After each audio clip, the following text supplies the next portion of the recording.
எல்லா புகழும் இறைவனுக்கே. அஸ்ஸலாமு அலைக்கும். அல்ஹம்துலில்லாஹ், மாஷா அல்லாஹ். நாம் எல்லோரும் ரமலான் மாதத்தினுடைய நோன்பை நோற்றவர்களாக இருக்கிறோம். நீங்களும் நானும் செய்யக்கூடிய நல்ல அமல்களை எல்லாம் எல்லாம் வல்ல அல்லாஹ் ஏற்றுக்கொண்டு, அதற்கான முழு பலனையும், முழு கூலியையும் அல்லாஹ் உங்களுக்கும் எனக்கும் தந்தருள்வானாக. ஆமீன். நம்முடைய கண்மணி நாயகம் ரசூல் ஸல்லல்லாஹு அலைஹி வஸல்லம் அவர்கள் யார் புத்திசாலிகள், யார் அறிவிலிகள் அப்படிங்கிறத நமக்கு சொல்றாங்க. இந்த செய்தி நூல் திருமிதியில இருக்கு. யார் ஒருவர் மனதை கட்டுப்படுத்தி மறுமை வாழ்வுக்காக உழைக்கிறார்களோ அவர்கள் புத்திசாலிகள். அல்லாஹ் அக்பர். யார் ஒருவர் மனம் போன போக்கிலே வாழ்ந்து இந்த வாழ்க்கையை கழிக்கிறார்களோ, இறைவனின் மீது அவநம்பிக்கையோடு இருக்கிறார்களோ அவர்கள் அறிவிலிகள் அப்படின்னு ரசூல் ஸல்லல்லாஹு அலைஹி வஸல்லம் அவர்கள் சொல்றாங்க.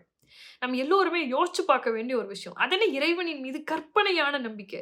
அப்படி கற்பனையான நம்பிக்கை நீங்க வச்சிருக்கீங்கன்னா, நீங்கள் முட்டாள்கள், அறிவிலிகள்னு ரசூலுல்லாஹ் சொல்றாங்க. கற்பனையான நம்பிக்கைன்னா என்னங்க?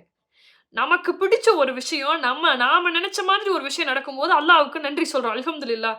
அல்லாஹ் வந்து நான் நெனச்சத குடுத்துட்டான், நான் கேட்டத குடுத்துட்டான். அல்ஹம்துலில்லாஹ் அப்படின்னு நம்ம சொல்றோம். கொஞ்சம் அந்த விஷயம் அப்படியே அப்படியே மாறும்போது, எனக்கு வந்து அல்லாஹ் இப்படித்தான் பண்ணுவான். நான் கேட்டா அல்லாஹ் இப்படித்தான் பண்ணுவான். எனக்கு குடுக்க மாட்டான் அப்படின்னு நம்ம நெனைக்கிறோம் இல்லையா? அதுதான் கற்பனையான நம்பிக்கை.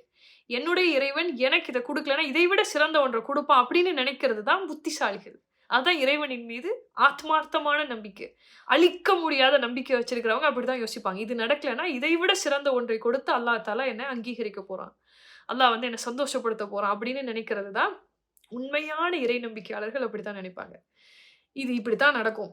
ஒண்ணு நடந்தா ஒண்ணு நடக்காது. அல்லாஹ் என்ட்ட இப்படித்தான் பண்ணுவான். அல்லாஹ் இருக்கிறவங்களுக்கு தான் குடுப்பான். நான் கேட்டா குடுக்க மாட்டான் அப்படின்னு நம்ம நினைக்கிறது, நம்ம அப்படி பேசுறது, அது வந்து கற்பனையான நம்பிக்கை வச்சிருக்கவங்க தான் அப்படி பேசுவாங்க. நம்ம எல்லாருமே ஒரு ஒரு லிமிட்டேஷன் வச்சிருக்கோம் இல்லையா? அல்லாஹ் கிட்ட கேட்கறதுல. இவ்வளவுதான் என் கெப்பாசிட்டி. இது எனக்கு கிடைச்சா போதும் அப்படின்னு சொல்லி. அப்படி கேட்டு வாங்குறத விட, அல்லாஹ் தஆலா எத தெரியுமா நேசிக்கிறான்? உங்களோட ஒரு கெப்பாசிட்டிய மீறி நீங்க அல்லாஹ் கிட்ட ஒண்ணு கேட்கிறீங்க இல்லையா? ரூ. 10,000 தான் உங்களோட தகுதி அப்டின்னா, அல்லாஹ் கிட்ட நீங்க ரூ. 1,00,000 கேட்கிறீங்கன்னா, அல்லாஹ் தஆலா அத விரும்புறான். ரூ. 1,00,000 தான் உங்களோட கெப்பாசிட்டி அப்டின்னா, அல்லாஹ் கிட்ட நீங்க ரூ. 1,00,00,000 கேட்கிறீங்கன்னா, அல்லாஹ் அதை நேசிக்கிறான். ரூ. 1,00,00,000 தான் உங்க கெப்பாசிட்டின்னு வச்சுக்கலாம். நீங்க 100,00,00,000 அல்லாஹ்ட்ட கேளுங்க. அல்லாஹ் தஆலா அதை விரும்புகிறான். என்னுடைய அடியான் என்ன நம்பி இவ்ளோ பெரிய விஷயத்த கேட்கும்போது, அத நான் அவனுக்கு குடுப்பேன்னு அல்லாஹ் தஆலா சொல்றான். அல்லாஹ்னால முடியாததுன்னு ஏதாவது இருக்கா? நாம ஏங்க லிமிட் பண்ணிக்கணும்? நாம ஏன் லிமிட்டேஷன் வச்சுக்கணும்? லட்சியவாதிகளா இருங்க. அல்லாஹ் தஆலா அத நேசிக்கிறான் இல்லையா? என்னுடைய அடியான் என்கிட்ட கேட்கட்டும். என்ன நம்பி கேட்கட்டும். நான் அத குடுக்குறேன்னு அல்லாஹ் தஆலா சொல்றான். சுப்ஹானல்லாஹ். அவங்கள தானே ரசூல் ஸல்லல்லாஹு அலைஹி வஸல்லம் அவர்கள் புத்திசாலிகள்னு சொல்றாங்க. கற்பனையான நம்பிக்கை நம்ம வச்சிருக்கோம். ஒரு லிமிட் வச்சிருக்கிறோம். அல்லாஹ் தஆலா இப்படித்தான் செய்வான், அப்படித்தான் பண்ணுவான், இவங்களுக்கு தான் குடுப்பான். அப்படிலாம் இல்ல. நீங்க கேட்கிறீங்க. அதுக்கான முயற்சிய நீங்க எடுக்கிறீங்க. முழு மனதோட இறைவனிடத்துல கேட்டா, கண்டிப்பா அல்லாஹ் தஆலா உங்களுக்கும் குடுப்பான். இவங்களுக்கு தான் குடுக்கணும், இவங்களுக்கு தான் குடுக்கக்கூடாது அப்படிங்கிற பாரபட்சம் இறைவனிடத்துல கிடையாது. நீங்க மனசார அதற்கான முயற்சி செஞ்சு, அந்த அந்த வேலையில நீங்க முழுமையான ஈடுபாட்டோட, அதோட இறை நம்பிக்கையோட நீங்க கேட்கும்போது, கண்டிப்பா அல்லாஹ் தஆலா உங்களுக்கு கொடுத்தே தீருவான். மனுஷங்க மட்டும் தானே இப்படிலாம் கேட்க முடியும். மனுஷங்க கிட்ட தான் இந்த சாதனை, லட்சியம், வெற்றி இதெல்லாம் நமக்கு மட்டும் தான். விலங்குகளுக்கெல்லாம் இது கிடையாது இல்லையா? ஒரு சிங்கம் பொறக்குதுன்னா, அது பிறக்கையில சிங்கம். வளரும்போதும் அது சிங்கம். அது இறக்கும்போது அது சிங்கம் தான். அதுல இடையில வெற்றி சிங்கம், சாதனை சிங்கம், லட்சியவாதி சிங்கம்லாம் யாரும் சொல்ல போறதில்ல. ஆனா மனுஷங்க அப்படி கிடையாது இல்லையா? நம்ம வெற்றியாளர்கள்ன்னு நம்மள இந்த உலகம் ஒரு கட்டத்துல கொண்டாடும். நம்ம ஏதாவது சாதனை படைச்சுட்டோம்னா, நம்மள சாதனையாளர்கள்ன்னு இந்த உலகம் நமக்கு பேர் வைக்கும். ஏதாவது ஒரு லட்சியத்த நம்ம அடைஞ்சுட்டோம்னா, நம்ம எல்லோரும் லட்சியவாதிகள். அப்ப இதெல்லாம் எப்படிங்க நடக்கும்? ஒரு வெற்றி அடையறதா இருக்கலாம்.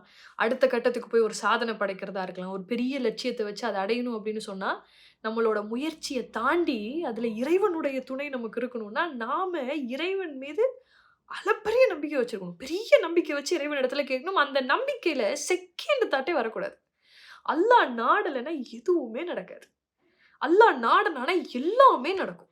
அது எவ்வளவு பெரிய விஷயமா இருந்தாலும் சரி. இப்ப இப்ப நீங்க ஒரு விஷயத்த கேட்கிறீங்க. 10 வருஷத்துக்கு பின்னாடி அல்லாஹ் தஆலா அத ரொம்ப எளிமையா உங்க கையில குடுப்பான். அதுக்கு நீங்க முழுசா இறைவன முழுமையா நம்பணும். இதெல்லாம் நமக்கு குடுப்பானா? இதெல்லாம் நடக்கிற காரியமா? அப்படின்னு நெனைக்காதீங்க. வரலாற்றில இருக்கக்கூடிய மனிதர்கள்லாம் அத நமக்கு ரொம்ப எளிமையா நமக்கு சொல்லி புரிய வைக்கிறாங்க. அவங்களுடைய வாழ்க்கையில நடந்த சம்பவங்கள நமக்கு சொல்றாங்க. அந்த வகையில உமர் பின் அப்துல் அஜீஸ் ரஹ்மத்துல்லாஹ் அவர் வந்து என்ன செய்றார்ன்னா, கலீஃபாவாக இருக்காரு. கலீஃபாவாக இருக்கும்போது அவருடைய வாழ்க்கை பயணத்த நம்மகிட்ட சொல்றாரு. அவர் என்ன சொல்றாருன்னா, "என்னுடைய வாழ்க்கையில நான் எல்லாத்தையுமே லட்சியமா எடுத்துப்பேன். ஏதாவது ஒரு வகையில, ஏதாவது ஒரு எண்ணம் என் மனசுக்குள்ள ஓடிக்கிட்டே இருக்கும். லட்சியமா தான் நான் இருப்பேன். இத அடையணும் அப்படிங்கிற வேட்கை எனக்குள்ள இருந்துகிட்டே இருக்கும். அந்த வகையில என்னுடைய வீட்டை இஸ்லாமிய வீடாக மாத்தணும்னு நெனச்சேன். அப்ப அதுக்கு என்ன செய்யலாம் அப்படின்னு யோசிக்கும்போது, அப்போ கலீஃபாவாக இருந்த அப்துல் மாலிக்கினுடைய மகள் ஃபாத்திமாவ திருமணம் முடிச்சா, என்னுடைய இல்லத்த இஸ்லாமிய இல்லமா மாத்திரலான்னு எனக்கு தோணுச்சு. அதற்கான முயற்சி செஞ்சேன். லட்சியமா அத எடுத்துக்கிட்டேன். இறைவனிடத்தில் அதற்காக நான் பிரார்த்தனை செய்தேன். ஃபாத்திமாவை மணந்து கொண்டேன். இப்பொழுது என்னுடைய வீடு இஸ்லாமிய வீடாக இருக்கிறது. அல்லாஹ் அக்பர். ரசூல் ஸல்லல்லாஹு அலைஹி வஸல்லம் அவர்களுடைய மதீனாவுல ஆளுநர் ஆகணும்னு என்னுடைய மனசு சொல்லிக்கிட்டே இருந்தது. அதற்கான முயற்சி செஞ்சேன். அத நான் லட்சியமா எடுத்துக்கிட்டேன். இறைவனிடத்துல ஓயாம பிரார்த்தனை செஞ்சேன். மதீனாவினுடைய ஆளுநராக நான் இருந்தேன். அல்லாஹ் அக்பர். அல்லாஹ் குடுத்திருக்கான் பாருங்களேன். அதற்கு பிறகு 4 கலீஃபாக்கள். இஸ்லாமிய மக்களுக்கு அவர்கள் வழங்கிய அந்த நீதியை பார்த்து, நானும் இந்த நீதி வழங்கக்கூடிய இடத்துல இருக்கணும்னு என்னுடைய மனசு என்கிட்ட சொல்லுச்சு. லட்சியமாக எடுத்துக்கொண்டேன். இறைவனிடத்துல மன்றாடி பிரார்த்தனை செய்தேன். இதோ உங்கள் முன் கலீஃபாவாக நான் இருக்கிறேன். அல்லாஹ் அக்பர். அவர் கேட்டார், அல்லாஹ் தஆலா குடுத்திருக்கிறான். இப்போ என்னுடைய மனசுல இதைவிட ஒரு உயர்ந்த லட்சியம் இருக்கு. என்னன்னா, நான் சுவனத்திற்கு செல்ல வேண்டும். அதையும் என்னுடைய மனம் என்னிடத்திலே சொல்லிக் கொண்டே இருக்கிறது. லட்சியமாக வைத்திருக்கிறேன். இறைவனிடத்திலே பிரார்த்தனை செய்து கொண்டிருக்கிறேன். நிச்சயமாக நான் சுவனத்திற்கு போவேன் அப்படின்னு அவர் பதிவு செய்கிறார். அல்லாஹ் அக்பர். நீங்கள் எதை கேட்கிறீர்களோ, எதை நீங்க லட்சியமா நினைச்சிருக்கீங்களோ, அதை இறைவனிடத்துல தொடர்ந்து நீங்கள் பிரார்த்தனை செய்கிற பொழுது, செகண்ட் தாட்டே இல்லாம அல்லாஹ்விடத்துல நீங்க கேட்கிற பொழுது, நிச்சயமாக அல்லாஹ் தஆலா கொடுக்கக்கூடிய இடத்துல இருக்கான். மனசே தளர வேணாம். ஒரு ஒரு செயல் நடக்காம போகப்போது.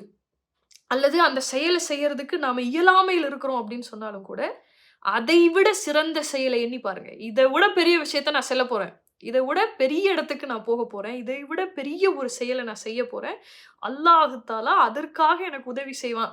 அப்படின்னு நீங்க நினைக்கிறதுங்கிறது இறைவனுக்கு பிடித்தமான விஷயம். ரசூல் ஸல்லல்லாஹு அலைஹி வஸல்லம் அவர்கள் அதத்தான் நமக்கு கற்றுக் குடுத்திருக்காங்க. அல்லாஹ் அக்பர். அகல் போரின் போது என்ன ஆகுதுன்னா, மதீனாவுல ஒரு மக்கள் தொகை இருக்கும் இல்லையா? அதைவிட அதிகமான படையினர நம்ம எதிர்கொள்ள வேண்டிய ஒரு சூழல். அகழ் தோண்டிக்கிட்டு இருக்கும்போது இடையில என்ன ஆகுது? இடையில ஒரு பெரிய பாறை வந்து நின்றுது. எல்லாரும் மனசு விட்டுர்றாங்க. எல்லாரும் "யா ரசூலல்லாஹ் இதற்கு மேல நம்மளால ஒண்ணுமே செய்ய முடியாது" அப்படின்னு சொல்லும்போது, ரசூல் ஸல்லல்லாஹு அலைஹி வஸல்லம் அவர்கள் ஒரு மோட்டிவேஷனல் ஸ்பீக்கரா நான் இத படிக்கும்போது, ரசூல் ஸல்லல்லாஹு அலைஹி வஸல்லம் அவர்கள் எவ்வளவு பெரிய மோட்டிவேட்டரா இருந்திருக்காங்கங்கிறத என்னால புரிஞ்சுக்க முடிஞ்சது. ஒரு பெரிய பாறை வந்துருது இடையில. ரசூல் ஸல்லல்லாஹு அலைஹி வஸல்லம் அவர்கள் என்ன செய்றாங்க? எல்லாரும் சோர்ந்து போயிர்றாங்க. எல்லாரும் இது இயலாமையா பார்க்குறாங்க. இதுக்கு மேல ஒண்ணுமே இல்ல அப்படின்னு நெனச்சப்போ, ஒரு கோடாரி எடுத்துட்டு வந்து பாறை மேல நின்னு அத ஓங்கி ஒரு அடி அடிக்கிறாங்க. பெரிய வெளிச்சம், பெரிய சத்தம் வருது. ரசூல் ஸல்லல்லாஹு அலைஹி வஸல்லம் அவர்கள் கூறினார்கள், "அல்லாஹு அக்பர்! நாம் ரோம் நகரத்தை வெற்றி கொள்ளப் போகிறோம்." வரக்கூடிய படை பெரிய படை. இந்த அகல் போர் இதுக்கப்புறம் ரோம வந்து வெற்றி கொள்ளப் போகிறோம்னு இப்போ ரசூல் ஸல்லல்லாஹு அலைஹி வஸல்லம் அவர்கள் சொல்றாங்க. அல்லாஹு அக்பர்ன்னு சொல்லி சொல்றாங்க. அதுக்கு பின்னாடி மறுபடியும் ஓங்கி ஒரு அடி. பெரிய பெரிய சத்தம் வருது. ஒரு பெரிய வெளிச்சம் வருது. அல்லாஹ் அக்பர்! பாரசீகத்தையும் இறைவனோட துணையை கொண்டு நாம் வெற்றி கொள்ளப் போகிறோம். அல்லாஹ் அக்பர்! 3வது அடி ஓங்கி அடிக்கும்போது பாறை உடைஞ்சிருது. அடுத்தடுத்து கடகடன்னு அந்த இடத்துல வேலை நடக்குது. இப்போ இங்க ரசூல் ஸல்லல்லாஹு அலைஹி வஸல்லம் அவர்கள் இது மாதிரி சொல்லும்போது, வந்துகிட்டு இருந்த படையினர்லாம் பெருமானார பார்த்து சிரிக்கிறாங்க. ஆனா ரசூல் ஸல்லல்லாஹு அலைஹி வஸல்லம் அவர்கள் இயலாமையா இருந்தக்கூடிய அந்த நேரத்துல, இயலாமையாக இருக்கக்கூடிய அந்த அந்த காலகட்டத்துல ரசூல் ஸல்லல்லாஹு அலைஹி வஸல்லம் அவர்கள் எப்படி பேசியிருக்காங்க, "நாம அடுத்து ரோம் நகரத்த வெற்றி கொள்ளப் போறோம். அடுத்து பாரசீகத்த வெற்றி கொள்ளப் போகிறோம்." அப்படின்னு பெருமானார் பேசியிருக்கிறாங்க. அங்க இருக்கக்கூடியவங்களுக்கு அத சொல்லியிருக்காங்க அப்படின்னு சொன்னா, இறைவனின் மீது அந்த அளவுக்கு நம்பிக்கை வச்சிருக்காங்க. அத மத்தவங்களுக்கும் ரசூல் ஸல்லல்லாஹு அலைஹி வஸல்லம் அவர்கள் வலியுறுத்தியிருக்காங்க. இத செய்ய முடியாதுன்னு நினைக்காதீங்க. இதை விட பெரிய விஷயத்த அல்லாஹ் தஆலா உங்களுக்கு கொடுக்கப் போறான். அந்த நம்பிக்கை இருக்கு இல்லையா? அதுதான் உங்களுக்கும் எனக்கும் தேவைப்படக்கூடிய ஒரு விஷயம்.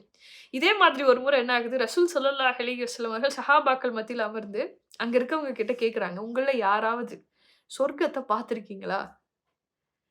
எல்லாரும் ஒருத்தர ஒருத்தர் பார்த்துக்கிறாங்க. ஒரே ஒருத்தர் மட்டும் எந்திரிக்கிறார். அப்துல்லாஹ் இப்னு உமர் ரலியல்லாஹ். இவர் யாருன்னா, உமர் ரலியல்லாஹுடைய மகன். எந்திரிச்சு சொல்றாரு, "யா ரசூலல்லாஹ் நான் பார்த்திருக்கேன்." உமர் ரலியல்லாஹ் அப்படியே தலையில கை வைக்கிறார். "என்ன இப்படி பேசுறானே! அது எப்படி சொர்க்கத்த பார்க்க முடியும்?"